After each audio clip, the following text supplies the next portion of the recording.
بسم اللہ الرحمن الرحیم۔ آج ہمارا انڈو پاک ہسٹری کا 5th لیکچر ہے۔ اس کلاس میں ہم نے انڈو پاک ہسٹری کا میجر پورشن جو ہے اس کو کور کرنا ہے۔ اچھا، آپ سب ایک چیز ذہن میں رکھیں کہ چھوٹے چھوٹے پارٹس لینے کا مطلب یہ ہے کہ آپ لوگ بور نہ ہوں اور آپ لوگ کی چیزیں جو ہیں یہ کلیئر ہوتی رہیں۔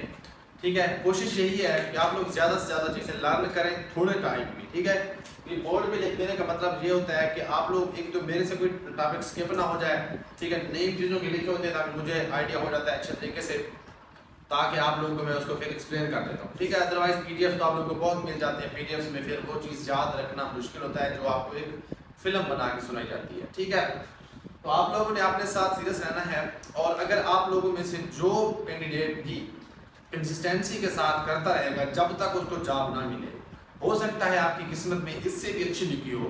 آپ نے نا امید نہیں ہونا۔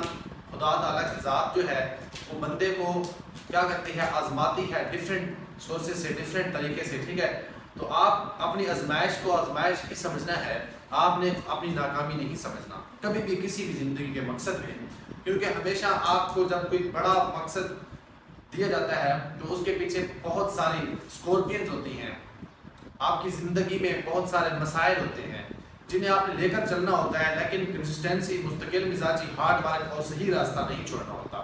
تو آپ نے یہ تینوں چیزوں کے سہارے چلنا ہے، چاہے آپ کا میرے ساتھ سیشن جو ہے یہ اینڈ ہو جائے، اس کے بعد بھی آپ نے کنسسٹنٹ رہنا ہے، چیزیں نئی چیزیں سیکھنی ہیں، ان چیزوں میں آپ نے بہتری لانی ہے، ریویژن کرنی ہے، ان کے اندر چیزیں ایڈ کرنی ہیں، کویسچننگ آنسرنگ کرنی ہے۔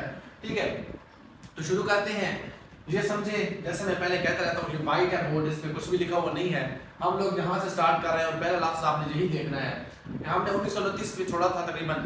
ٹھیک ہے، مجھے جتنا یاد پڑتا ہے تو 1929 کا ایئر، ہم پہلے ایئر دیکھتے ہیں اور اس ایئر میں جو ایونٹ ہوتا ہے انڈو پاک ہسٹری کے ریلیٹڈ ہم پھر وہ دیکھتے ہیں۔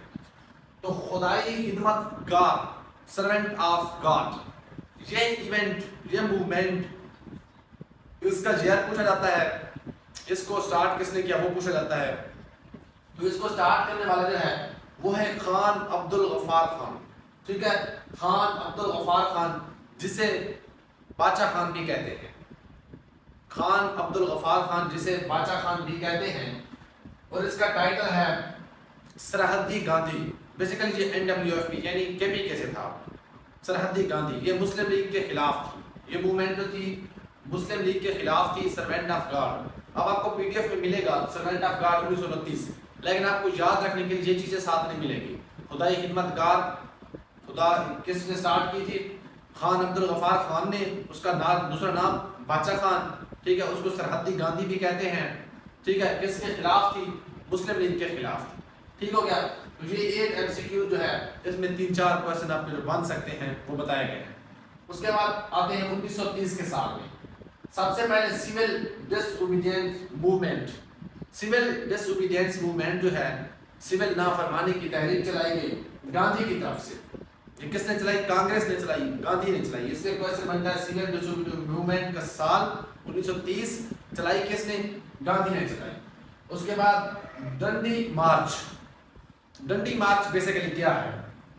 یہ ڈنڈی مارچ جو ہے یہ بھی ایک تحریک ہے، یہ بھی گاندھی نے چلائی تھی۔ اس کا مقصد جو تھا سالٹ لا کے خلاف تھی۔ یہ ڈنڈی مارچ کا سال 1930، ڈنڈی مارچ جو ہے یہ کیوں چلائی گئی؟ یہ سالٹ لا کے خلاف چلائی گئی۔ اب سالٹ لا کیا ہے؟ سالٹ لا بیسیکلی 1882، یہ آپ کویسچن ایڈ کرنے اس وقت شاید بھی لکھوایا تھا، سالٹ لا 1882، یہ ایک برٹشر نے ایک لا پاس کیا تھا کہ جو انڈین ہیں وہ اپنے خود سے نہ کوئی نمک کلیکٹ کر سکتے ہیں، نہ ہی سیل کر سکتے ہیں، نہ ہی پرچیز کر سکتے ہیں۔ یعنی ہمارے اس انڈو پاک میں جو انڈیا تھا، انڈیا ہے اور پاکستان ہے، یہاں سے ہم اپنی نمک جو ہے خود اس کو نہ نکال سکتے، کیونکہ ہم دنیا میں دوسرے نمبر پہ ہمارے پاس جو پاکستان میں ہے کھیوڑا سالٹ مائنز جو ہیں، پہلے نمبر پہ دنیا میں کینیڈا ہے، دوسرے نمبر پہ پاکستان ہے۔ تو اس نے پابندیاں لگائی ہوئی تھی، ان پابندیوں کے خلاف، کیونکہ بیسک نیڈ ہے یہ ہماری۔ گاندھی جی نے کیا کیا؟ ڈنڈی مارچ، سالٹ لا کے خلاف یہ تحریک چلائی۔ ٹھیک ہے جی، یہ کب چلائی گئی؟ 1930 میں۔ ٹھیک ہے، اس کے بعد آگے ہے راؤنڈ ٹیبل کانفرنس، جس کو ہم RTC سے پروناؤنس کریں گے، ٹھیک ہے۔ ہمارے پاس ٹوٹل 3 راؤنڈ ٹیبل کانفرنسز ہیں۔ فرسٹ ون ہمارے پاس ہے 1930 میں۔ اچھا، اس راؤنڈ ٹیبل کانفرنس کے اندر کون کون سے ممبرز تھے، کون کون سی پرسنالٹیز تھی اور اس کے فیچرز کیا تھے؟ اس میں سب سے پہلے جناح صاحب راؤنڈ ٹیبل کانفرنس میں، جناح صاحب، بیگم سر شاہ نواز، یہ کیا کرتے ہیں؟ اس میں حصہ لیتے ہیں راؤنڈ ٹیبل کانفرنس میں۔ آپ نے ایک چیز ذہن میں رکھنی ہے کہ جو راؤنڈ ٹیبل کانفرنسز ہیں یہ 3 ہیں۔ پہلی 1930 راؤنڈ ٹیبل کانفرنس، یہ نومبر سے لے کر، یعنی 1930 کے نومبر سے لے کر جنوری 1931 تک فرسٹ راؤنڈ ٹیبل کانفرنس۔ اس میں سر آغا خان 3 ممبر ہیں، جناح صاحب، قائد اعظم علی جناح صاحب، بیگم سر شاہ نواز، یہ اس کے ممبر پوچھے گئے ہیں۔ اس کے بعد اس میں کانگریس نے حصہ نہیں لیا، ٹھیک ہے۔ اس میں سر ظفر اللہ خان مسلم لیگ کی طرف سے اور مولانا محمد علی جوہر، یہ 5-6 میجر پرسنالٹیز تھی جو راؤنڈ ٹیبل کانفرنس میں جنہوں نے حصہ لیا، ٹھیک ہے۔ اچھا، ہمارے پاس نیکسٹ ہے کہ الہ آباد، خطبہ الہ آباد جسے کہتے ہیں، ٹھیک ہے۔ تو 1930 میں علامہ اقبال نے خطبہ الہ آباد دیا، کہاں پہ؟ الہ آباد کے مقام پر، ٹھیک ہے۔ یہ تو بہت میجر ایونٹ ہے جو کہ آپ لوگ 6ٹھی 7ویں 8ویں سے پڑھتے آ رہے ہیں۔ اس کے بعد ہم آتے ہیں 1931 پر۔ 1931 میں ہمارے پاس ایک میجر ایونٹ جو ہے، سب سے پہلے جو لارڈ چینج ہوتے ہیں، لارڈ، ٹھیک ہے، لارڈ لنکن 1931 سے 1936 تک آتے ہیں۔ اس کے بعد یہاں پہ سیکنڈ راؤنڈ ٹیبل کانفرنس ہوتی ہے۔ ہمارے پاس فرسٹ راؤنڈ ٹیبل کانفرنس ہوئی، اس میں ہم نے پرسنالٹیز کو دیکھا۔ اب سیکنڈ راؤنڈ ٹیبل کانفرنس ہے۔ اس سیکنڈ راؤنڈ ٹیبل کانفرنس میں سب سے پہلے ہمارے پاس مولانا محمد علی جوہر جو ہیں، ان کی ڈیتھ ہو جاتی ہے، ٹھیک ہے۔ مولانا محمد علی جوہر پہلی کانفرنس میں ہیں لیکن سیکنڈ میں نہیں ہے۔ یہ پوچھا گیا کویسچن کہ مولانا محمد علی جوہر جو ہے یہ سیکنڈ کانفرنس میں تھے یا نہیں تھے، تو یہ نہیں تھے۔ 4 جنوری 1931 کو کیا ہوتا ہے؟ مولانا محمد علی جوہر کی کیا ہوتی ہے؟ ڈیتھ ہو جاتی ہے۔ اس کے بعد اس میں جناح صاحب حصہ لیتے ہیں، آغا خان 3 لیتے ہیں، اس کے بعد سر ظفر اللہ لیتے ہیں حصہ، اور بیگم سر شاہ نواز۔ اچھا، بیگم سر شاہ نواز اور سر ظفر اللہ پہلی میں بھی تھے اور دوسری میں بھی ہیں۔ اب دوسری جو ہے، دوسری میں کون نہیں ہے؟ محمد علی جوہر نہیں ہے ہمارے پاس، ٹھیک ہے۔ جہاں پہ جو دوسری ہماری کانفرنس ہوتی ہے، راؤنڈ ٹیبل کانفرنس جسے کہتے ہیں، ٹھیک ہو گیا۔ اس کے بعد اس میں گاندھی صاحب بھی حصہ لیتے ہیں، یعنی گاندھی صاحب کا مطلب کانگریس۔ اب کانگریس کا بھی اس میں شمولیت ہوگی اور کس کی ہوگی؟ اپنے جو ہمارے مسلم لیڈران تھے ان کی بھی شمولیت ہوگی، اور اسی میں اقبال صاحب بھی حصہ لیتے ہیں، ٹھیک ہے جی۔ علامہ اقبال صاحب بھی اسی میں حصہ لیتے ہیں، پہلی کانفرنس میں نہیں تھے، دوسری میں علامہ اقبال صاحب بھی حصہ لیتے ہیں، دوسری راؤنڈ ٹیبل کانفرنس میں۔ اس کے آپ نے ممبر جو ہیں ان کو لکھ لینا ہے اپنے پاس۔ میں نے صرف یہ کہ مین ایونٹس لکھے ہوئے ہیں، میں ساتھ سے بتا رہا ہوں تاکہ آپ لوگوں کو ٹائم سیو ہو جائے، ساری چیزیں لکھنی بھی نہ ہوں اور آپ لوگ کرتے جائیں تاکہ شارٹ ٹائم میں میکسیمم چیزیں کی جائیں۔ اچھا، Gandhi event packet. Gandhi event packet جو ہے یہ ایک موسٹ وانٹڈ کویسچن ہے، سمجھ لیں۔ یہ پیکٹ جو ہے اس کا کافی بار پوچھا گیا ہے، گاندھی ایونٹ پیکٹ کا۔ گاندھی ایونٹ پیکٹ کیا ہے؟ ایونٹ جو تھے اس وقت کیا تھے جی؟ اور اس کے انڈیا کے وہ تھے، کرتے دھرتے تھے۔ اس نے کیا کیا؟ باقی برٹشر تھے، انڈیا کے نہیں تھے، برٹشر تھے۔ تو اس نے کیا کیا؟ اس نے گاندھی کے ساتھ ٹاکس کی اور گاندھی کو کہا کہ آپ نے جو سول ڈس اوبیڈینس سٹارٹ کی ہے، کہاں پہ؟ یہ 1930 میں، آپ سب سے پہلے اس کو ختم کریں۔ اس کے بعد آپ کس میں حصہ لے سکتے ہیں؟ آپ راؤنڈ ٹیبل کانفرنس جو ہو رہی ہے اس میں حصہ لے سکتے ہیں، ٹھیک ہے جی۔ تو گاندھی صاحب کہتے ہیں ٹھیک ہے، میں سول ڈس اوبیڈینس موومنٹ جو ہے اس کو بھی ختم کرتا ہوں۔ اس کے بعد میں سیکنڈ راؤنڈ ٹیبل کانفرنس میں جاتا ہوں اور برٹشر کی طرف سے میں اپنا بات کروں گا، یعنی یہ ڈیل کے تحت آ رہا ہے، ڈیل کے تحت اس کو جیل سے نکالا جا رہا ہے، کیونکہ یہ سول ڈس اوبیڈینس موومنٹ کے تحت یہ پکڑے گئے تھے۔ اور یہاں پہ بات ہوئی کہ جو اس تحریک میں تھے اور جن کو برٹشر نے قید میں کیا ہے ان کو بھی آزاد کیا جائے گا، گاندھی صاحب یہ ڈیمانڈ کرتے ہیں۔ تو ان کی ڈیمانڈ آپس میں ڈیل ہوتی ہے اور گاندھی صاحب کو چھوڑ دیا جاتا ہے، اور گاندھی صاحب پھر کیا کرتے ہیں؟ سیکنڈ راؤنڈ ٹیبل کانفرنس میں حصہ لیتے ہیں۔ اس کے بعد آتے ہیں خاکسار موومنٹ کے۔ خاکسار موومنٹ بیسیکلی اس کا سال پوچھا جاتا ہے، تو یہ ہم 1931 کے سال میں چل رہے ہیں۔ آپ کی عمر 1931 میں 31 سال کی ہو چکی ہے، اور اس 31 سال کی عمر میں آپ دیکھ رہے ہیں کہ کون سی خاکسار موومنٹ کون لے کے آئے ہیں جی؟ علامہ عنایت اللہ مشرقی. اس کا پرسنالٹی کا پوچھا جاتا ہے, جیئر کا پوچھا جاتا ہے, ٹھیک ہے. اور اس میں ایک چیز 14 نکات آپ نے پہلے پڑھے ہیں کہ ہمیں 14 نکات ہیں کس نے دیے ہیں, بہت فیمس ہیں 14 نکات ہمارے کس نے دیے ہیں, تو آپ کے اسائنمنٹ ہے. اور اب 14 نکات جہاں پہ 1931 میں کون دے رہے ہیں, خاکسار موومنٹ کے نام پہ علامہ عنایت اللہ مشرقی صاحب دے رہے ہیں 14 پوائنٹس. 14 پوائنٹس آف جناح صاحب نے دیے تھے, اور اس کے بعد خاکسار موومنٹ کے تحت کون دے رہے ہیں, علامہ عنایت اللہ مشرقی دے رہے ہیں. یہاں تک چیزیں کلیئر ہوگی, امید ہے آپ کو سمجھ آ رہی ہوگی. ہم بات کرتے ہیں 1932 کی. 1931 میں ہم 31 سال کے ہو کے ہم دیکھ رہے ہیں کہ تھرڈ راؤنڈ ٹیبل کانفرنس شروع ہو گئی, لیکن کوئی نتائج نکل نہیں رہے تھے, ٹھیک ہو گیا. اور جہاں پہ جناح صاحب بھی اب ان سے ناراض ہو چکے ہیں پوری طرح سے کہ نہ کانگریس تعاون کر رہی ہے نہ ہی باقی جماعتیں تعاون کر رہی ہیں. جناح صاحب نے کیا کیا, جناح صاحب نے کہا بھی میں اس راؤنڈ ٹیبل کانفرنس میں نہیں آؤں گا. جناح صاحب تھرڈ راؤنڈ ٹیبل کانفرنس میں حصہ نہیں لیتے, ٹھیک ہے جی. اچھا, اس میں ایک سر ظفر اللہ, بیگم سر شاہ نواز, اقبال اور محمد الجوہر تو نہیں ہے. اچھا, یہ میں نے جو بنایا ہے اس میں یہ ہے کہ سر ظفر اللہ تینوں راؤنڈ ٹیبل کانفرنسز میں تھے. یہ کویسچن پوچھا گیا ہے کہ which one personality attended the third all round table conferences, یعنی سر ظفر اللہ اور بیگم سر شاہ نواز, یہ بھی تینوں میں ہے, یہ بھی تینوں میں ہے. یہ دو واحد ہیں جنہوں نے تینوں گول میز کانفرنس میں حصہ لیا. اقبال نے سیکنڈ میں لیا اور پھر تھرڈ میں لیا, تھرڈ راؤنڈ ٹیبل کانفرنس. اس کے بعد جناح صاحب نے پہلی اور دوسری میں حصہ لیا, لیکن تھرڈ میں جناح صاحب ناراض ہو گئے. جناح صاحب نے کہا کہ میں اس راؤنڈ ٹیبل کانفرنس کا حصہ نہیں ہوں.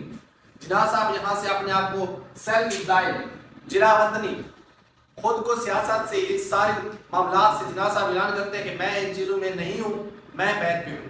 جناح صاحب لندن میں ہی اپنے آپ کو سیلف ایگزائل کر لیتے ہیں, بغیر کسی پریشر کے, بغیر کسی کے کہنے کے. آج کی سیاست نہیں ہے کہ آپ کو کہیں سے ڈالر نے اٹھا لیا تو آپ نے کہا میں پارٹی کا بل کرتا ہوں, جا کیا کرتا ہوں, میں سیاست چھوڑتا ہوں. یہ وہ والی سیاست نہیں تھی.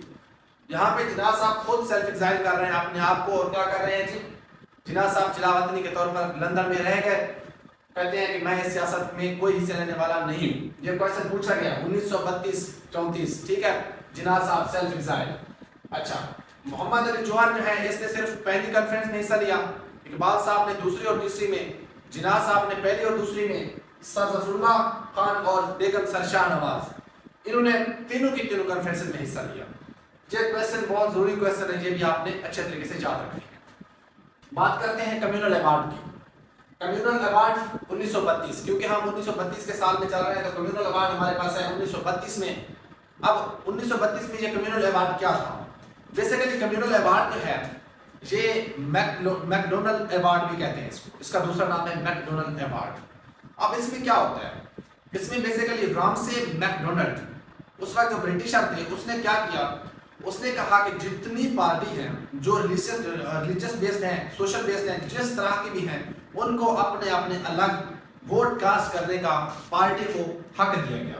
اور اس میں کہا گیا کہ آپ اپنی کیا کرتے ہیں نمائندگی کر سکتے ہیں, ہر جماعت کو اپنی نمائندگی کا حق دیا گیا. کس کے تحت؟ کمیونل ایوارڈ کے تحت. کمیونل ایوارڈ کب ہوتی ہے؟ 1932 میں, ٹھیک ہو گیا جی. ہم 1932 سے پونا پیکٹ بھی 1932 میں, اس کا شیئر بس یاد رکھیں, پونا پیکٹ 1932, ٹھیک ہے. کچھ چیزیں ایسی ہوتی ہیں جو آپ کو صرف اس کے شیئر یاد رکھنے ہوتے ہیں, اس کا نام یاد رکھنا ہوتا ہے, اس میں کوئی چیز ایسی نہیں ہوتی کہ جو آپ کو بتائی جائے.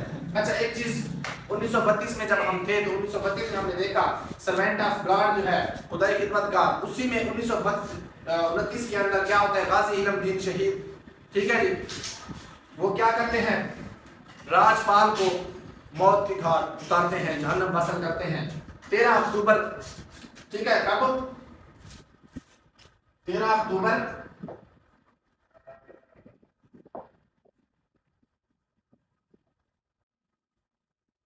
غازی علم دین شہید 13 اکتوبر 1929 کو کیا کرتے ہیں, راجپال جو تھے اس کو کیا کرتے ہیں جی, فنش کر دیتے ہیں. یہ بھی آپ نے سوال یاد رکھنا ہے, یہ ایگزیکٹ ڈیٹ اس کی پوچھی جاتی ہے اور پوچھی گئی ہے کئی بار. تو 13 اکتوبر 1929 غازی علم دین شہید نے راجپال کو جہنم واصل کیا. ٹھیک ہو گیا. ہم کہاں تھے؟ تو ہم 1933 سال کی ہماری عمر ہو چکی ہے اور ہم 1933 میں پہنچ چکے ہیں. آج ہم دیکھ رہے ہیں کہ یونیورسٹی ہے کیمبرج یونیورسٹی، اس کے اسٹوڈنٹس نے کیا کیا ہے، ایک موومنٹ سٹارٹ کی ہے. ہم بھی اس کے اسٹوڈنٹ ہیں، پاکستان نیشنل موومنٹ میں ہم حصہ لے رہے ہیں، ٹھیک ہے، ایز اے اسٹوڈنٹ. اور یہ کیمبرج یونیورسٹی کے اسٹوڈنٹ کی طرف سے موومنٹ سٹارٹ کی گئی 1933 میں. کب؟ 1933 میں. اس میں ایک تو پاکستان نیشنل موومنٹ کا آپ نے سال یاد رکھنا ہے. Pakistan national movement was started in which year? تو آپ کہیں گے Pakistan national movement was started in 1933. Was started by the student of Cambridge University. Cambridge University کے اسٹوڈنٹس کی طرف سے پاکستان نیشنل موومنٹ کو سٹارٹ کیا گیا. بہت ایزی کوسچن ہے، بہت مزے سے آپ نے یاد رکھنے ہیں، بالکل بے فکر ہو کے چیزوں کو سمجھنا ہے. ٹھیک ہے جی، آپ نے چیزوں کو کیا کرنا، رٹا نہیں لگانا، سمجھنا ہے. ایک فلم بنانی ہے. 1933 پاکستان نیشنل موومنٹ. اس کو لیڈ کون کر رہے تھے؟ لیڈ اس کو کر رہے تھے چودھری رحمت علی. چودھری رحمت علی لیڈ کر رہے تھے اس کو. اور چودھری رحمت علی نے نو آر نیور ایک پمفلٹ لکھا. اس پمفلٹ کا کوسچن میرے خیال ہے 9ویں 10ویں میں بھی یہ اس کا ذکر آتا ہے. نو آر نیور پمفلٹ لکھا، شائع کیا. کب؟ 1933 میں. کس نے لکھا؟ چودھری رحمت علی نے لکھا. ٹھیک ہے جی. چودھری رحمت علی صاحب نے اس پمفلٹ میں نام تجویز کیا کس کا؟ پاکستان کا. اس نے لکھا پاک اور ستان.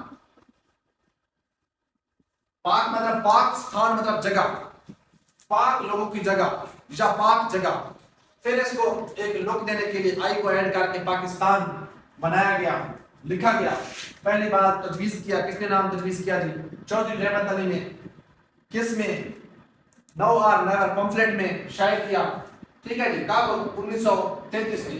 اچھا، چودھری رحمت علی کی ڈیتھ بھی پوچھی جاتی ہے. اور یہ وہ سیاستدان ہے یا وہ جنہوں نے پاکستان کا نام چنا. اس کو جب 1951 میں ڈیتھ ہوتی ہے تو کہتے ہیں کیمبرج یونیورسٹی والے، ادھر وہ لندن والے، کہ کیا کریں جی، اس کو آپ لوگ اس کی لاش کو لے جائیں. لیکن میرا خیال ہے 1 دن 2 دن یا شاید کتنے ٹائم پڑی رہی لاش، لیکن پاکستانیوں میں سے کوئی نہیں گیا. تو اس کو وہیں کیمبرج یونیورسٹی میں ہی، کیمبرج میں ہی کیا کر دیا گیا؟ دفن کیا گیا. ٹھیک ہے جی. 3 فروری 1951. 3 فروری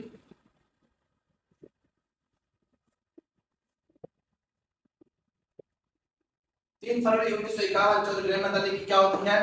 ڈیتھ ہوتی ہے. اور وہیں کیمبرج میں ہی کیا ہے؟ مدفن ہے، دفن ہے. ٹھیک ہو گیا جی. اس کے بعد ہم 1935 کو دیکھتے ہیں. Government of India act.